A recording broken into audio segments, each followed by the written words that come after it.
Hey guys, Brandon Zerby here, and a few months ago my brother asked me about wearing blue light blocking glasses in the evening to help with sleep.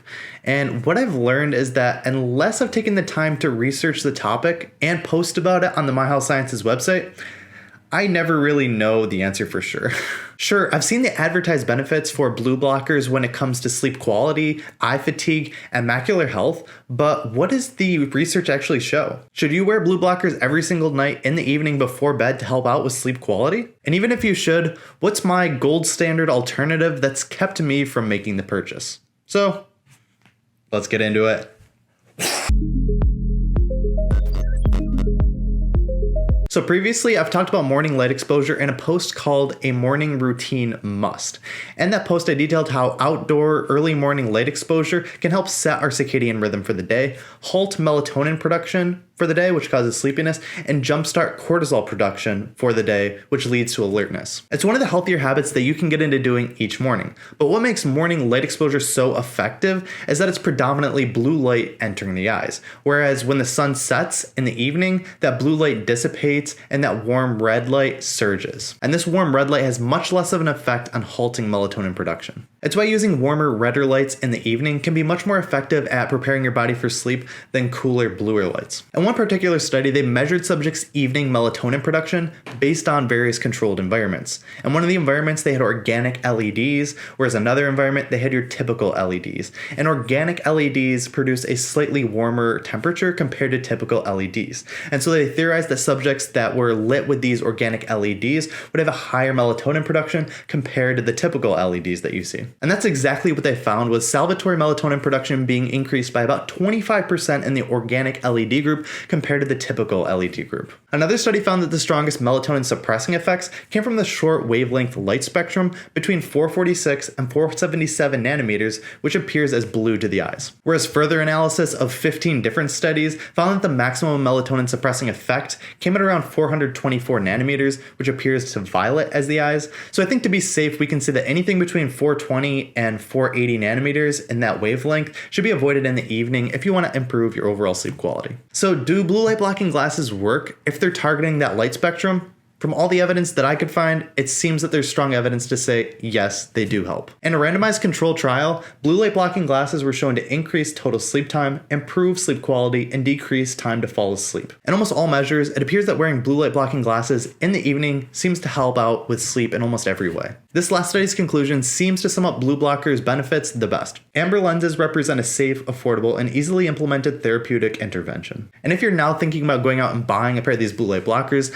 I'll just mention that the amber tinted lenses color a wider spectrum of that blue light compared to the clear lenses that are advertised as looking more normal to wear. So ideally, you should be looking for lenses that block that 420 to 480 nanometer light spectrum of blue light for optimal results, and then only wear them in the evening once the sun sets. And I should note that I couldn't find a lot of evidence about these blue blockers helping out with eye fatigue throughout the day, and even less evidence when it came to blue blockers for macular health. Therefore, I wouldn't recommend wearing these blue blockers throughout the entire day, because as I mentioned earlier, blue light can be very effective and healthy when exposed throughout the majority of the day. With all that being said, why don't I own or wear a pair of blue light blocking glasses? Well, what might be more important than blocking just that blue light spectrum is blocking bright light altogether, no matter the spectrum. Light intensity or brightness produces a dose-dependent response and melatonin suppression.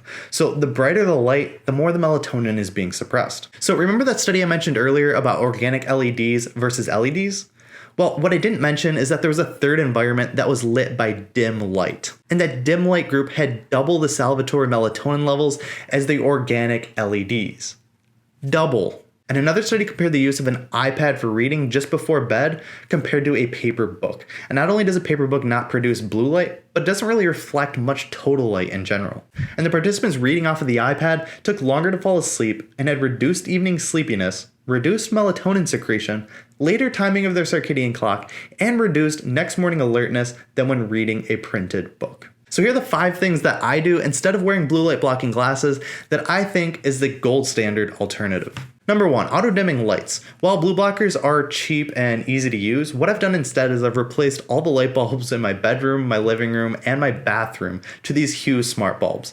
And while they are expensive and slightly difficult to set up initially, what I've done is I've programmed them to adjust their brightness throughout the evening to match the sunset. So when 10 o'clock rolls around, my light intensity is at about like 25%, super low, so I can get that melatonin kick every evening. Number 2, auto temperature changing lights. On top of the dimming ability of these Hue smart bulbs, I also have the ones that can change temperature throughout the day. So what I've done is I've also programmed these to adjust the temperature of the light, similar to what you would get in the outdoor. So throughout the day, blue light is surging from these smart bulbs that I've set up. And as the evening progresses, that blue light dissipates, that warm red light then rises to a really high level. And so I get this nice warm red level light in the evening. Number 3, I limit my technology use. As much as possible, I just try not to use technology for the last hour or two before bedtime. What I do instead is typically I'll be doing my meal prepping, I'll be doing stretching, I'll be doing some breath work or mobility work, or I'll just be reading. Anything I can do to stay away from technology the last hour or two of the evening is usually a good practice.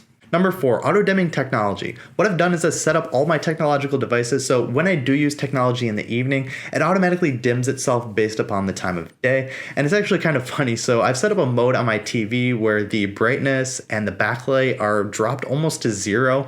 And it's barely visible to watch the TV during the day if I were to use that mode. But at nighttime, it's just enough light to be able to work. And number 5, auto night shift technology. So if I am using technology, whether it be my phone or my laptop in the evening, I've set up night modes on those. What they do is they limit the blue light exposure in the evening and they give off a more warm red light. So if you are using technology in the evening, you can use this to start limiting your blue light. And what's cool about most of these tips is that they're automatic. Once you set up the screen technology or the lights, you've placed them on a schedule, you don't ever have to think about it again. They're gonna auto dim at night, they're gonna auto change their temperature at night, and it's just a great melatonin bang for your buck. So here are my final thoughts. We've all seen the advertised benefits for using blue light blocking glasses. And although I couldn't find strong evidence for using blue blockers for eye fatigue throughout the day or macular health in general, I do think that they are a good option for improving sleep quality if worn in the evening. By limiting your light exposure to that 420 to 480 nanometer spectrum throughout the evening, you should be able to improve your total sleep, whether it's falling asleep quicker,